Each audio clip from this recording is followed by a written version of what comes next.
మనం రోజూ తాగే టీ ఏదో ప్రయోగం చేసి కనుగొన్నది కాదు, ఒక ప్రమాదం వల్ల పుట్టిందని మీకు తెలుసా? అసలు టీ చరిత్ర ఎక్కడ మొదలైందంటే దాదాపు 5000 ఏళ్ల క్రితం చైనా చక్రవర్తి షెన్ నాంగ్ ఒక చెట్టు కింద కూర్చొని నీటిని మరిగిస్తున్నారు. అప్పుడు అనుకోకుండా పక్కనే ఉన్న చెట్టు నుండి కొన్ని ఆకులు ఆ మరిగే నీటిలో పడ్డాయి. ఆ ఆకులు పడగానే నీటి రంగు మారిపోయింది. ఆ సువాసన నచ్చిన రాజు ఆ నీటిని తాగి చూడగానే ఆయనకు ఎక్కడా లేని ఉత్సాహం, హుషారు వచ్చాయి. అలా ప్రపంచానికి టీ పరిచయమైంది.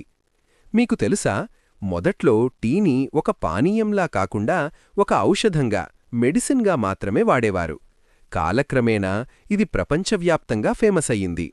మరి మీరు టీ లవరైతే కామెంట్లో తెలపండి. ఇలాంటి మరిన్ని ఆసక్తికరమైన విషయాల కోసం జ్ఞాన్ బూస్టర్కి ఇప్పుడే సబ్స్క్రైబ్ చేసుకోండి.